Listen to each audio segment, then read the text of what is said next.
Hello everyone and welcome to Vlinko's channel. In today's video, I will show you how to fix the issue where your Asus laptop touchpad is not working in Windows 11. And now let's get started.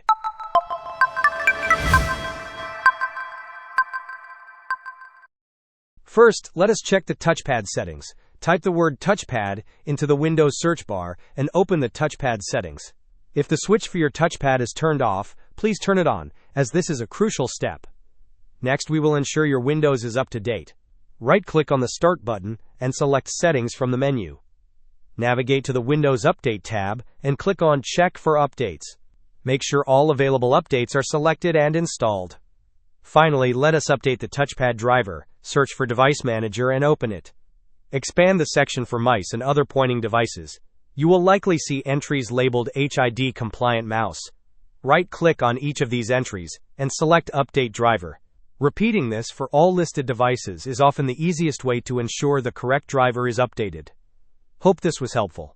Don't forget to like and subscribe if you enjoyed. As always, thanks for watching and I will see you in the next video.